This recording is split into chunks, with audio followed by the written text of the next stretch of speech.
The fact of the matter is, you know nothing about it. Or in other words, you are stepping into an absolute abyss. The fear is not about death, the fear is lack of light on death. Death is another dimension of life, a dimension which is not in your experience.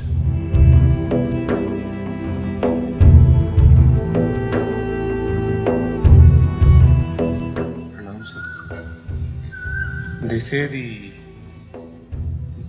fear of death is the mother of all fears. Why is this so, and how can this be overcome? Say, in daylight, when you can see clearly, if I ask you to walk from that tree to this tree, you will walk, no fear. Late night, suppose we turn off all the lights and we're just one day off the new moon, so it'll be a dark night. If I ask you to walk from there to here, there may be fear. Why? Because you cannot see where your next step is. You don't know what you're stepping into. That's a fear. The fear is not about the night. The fear is about the lack of light.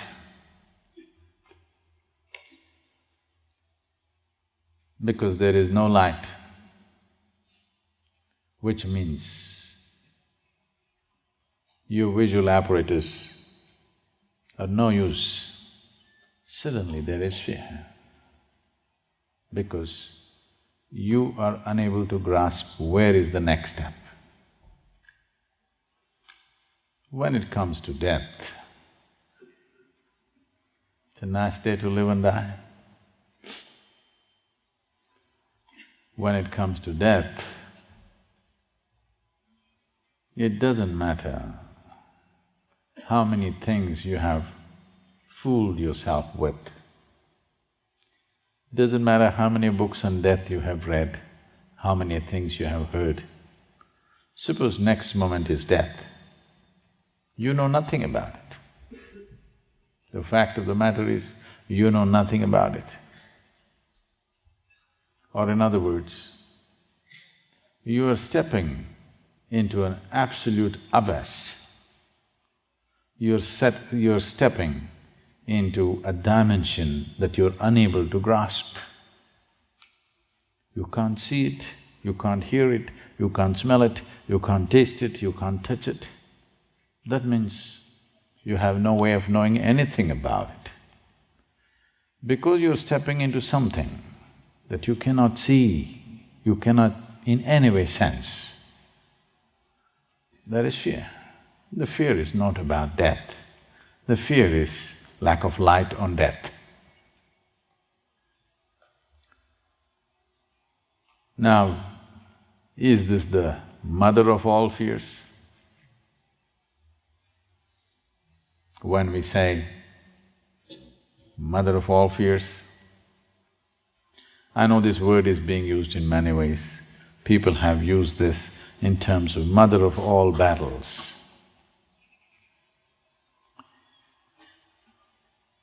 It's a wrong usage in the sense, when we say something is a mother of all, that means we're talking about that something as a source of everything. Or to put it more bluntly, it is that which breeds everything else.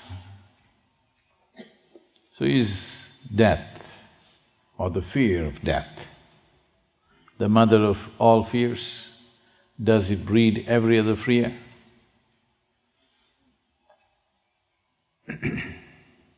Not necessarily the death. It's the unknown. Whatever is not known to you, whatever you're not able to grasp, that brings fear. Death is a classic example of the unknown.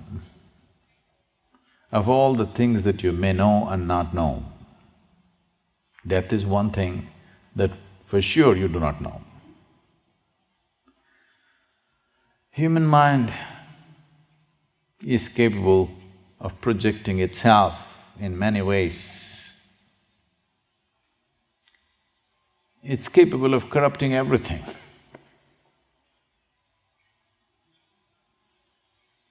But death has remained outside the realm and reach of human mind. Whichever way you speak about it, people will only misunderstand because they're trying to understand it from the context and the dimension in which they are. Death is another dimension of life, a dimension which is not in your experience.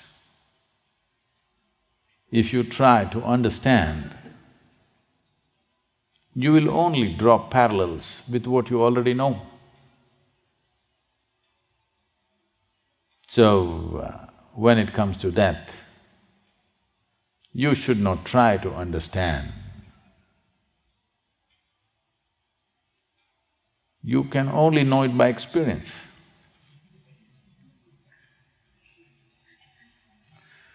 And you're not ready for it.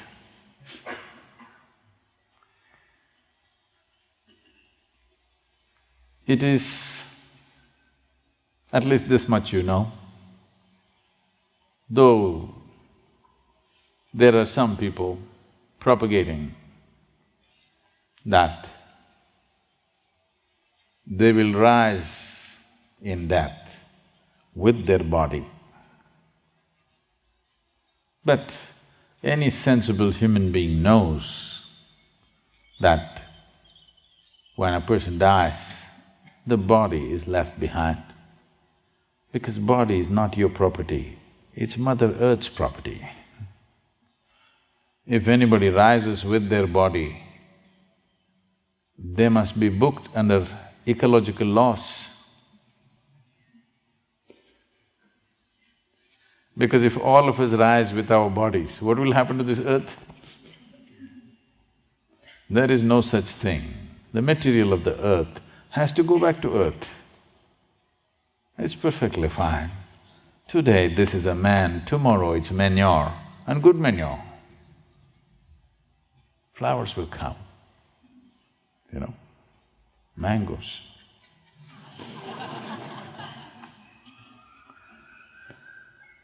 And it's perfectly fine. At least when you're dead, you could turn sweet. Isn't it nice?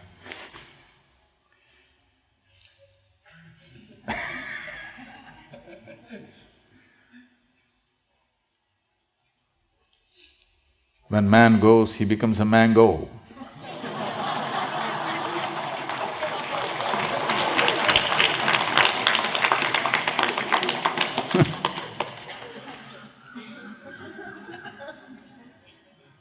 So, the fear is not even about losing the body.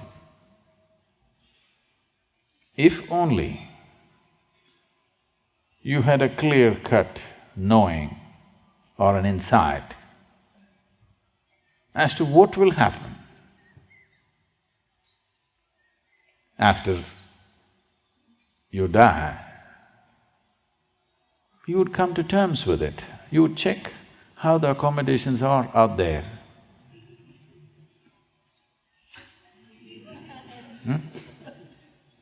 If it's a little better than here, you say, why not? And you don't have to check whether it is Indian food or Chinese food out there, because you left the body here, you don't need food. Yes. You don't have to worry, how's the food up there? Because you left the body here, food is not your problem. You just have to check the accommodation a little bit, how will you be and where? But the problem is, no matter what stories they tell you, in the last 2-3 years, it's become a trend in America. Lot of people writing books of how they died and came back. If they say my post-death experience, it'll be laughed at, so they're saying it's my near-death experience. Near-death is not death. Yes? All of us are near death right now. Yes or no? It can happen anytime. We're near death. Once you're alive, you're near death. How near? Who knows? Who knows if the mountain comes down today? No, it's not.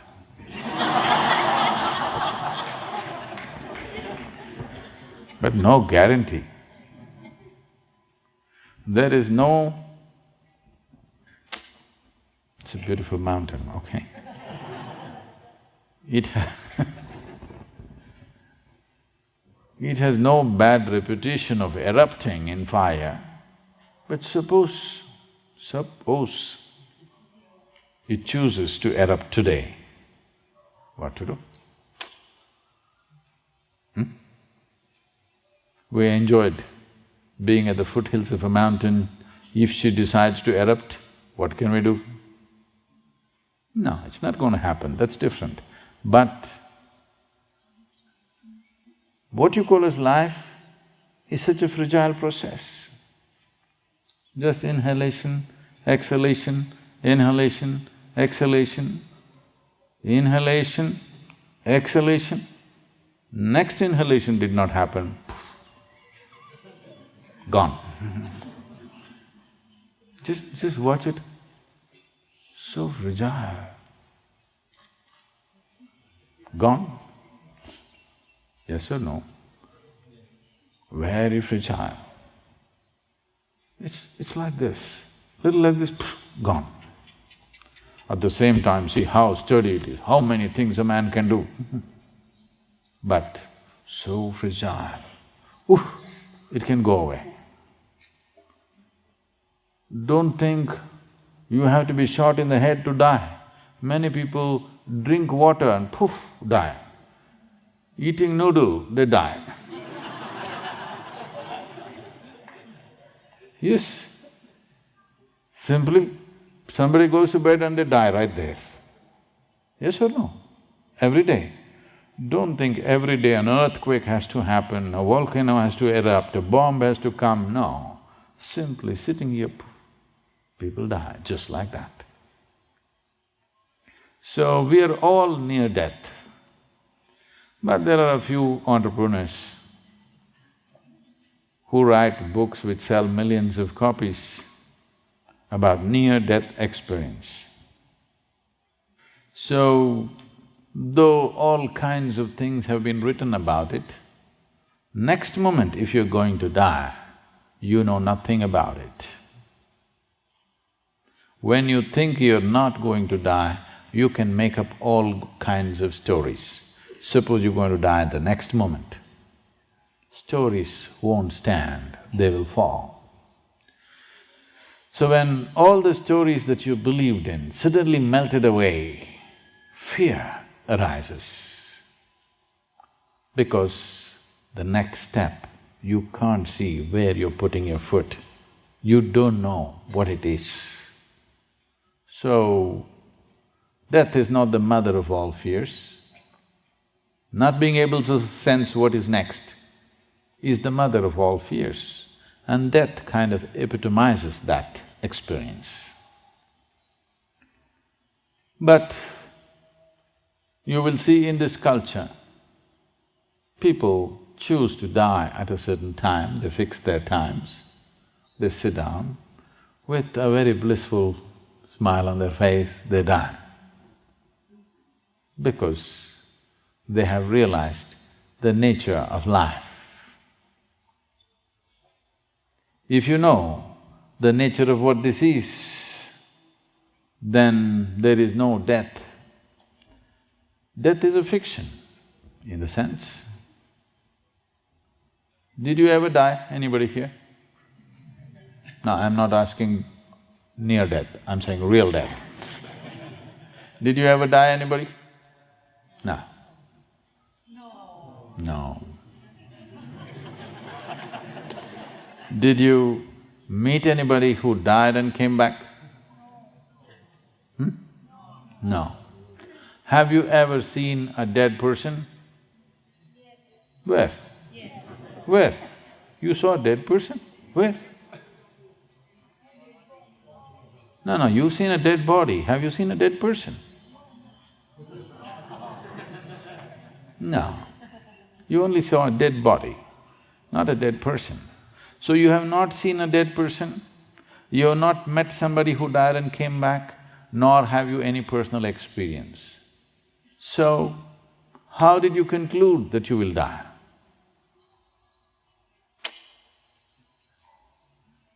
How did you conclude that you will die?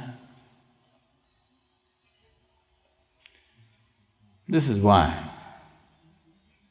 when you're alive, you must look at the nature of this life. If you know what is the nature of this life, if you are living here thinking that you are this accumulated body, if you are deeply identified with the body, then death looks like a dead end.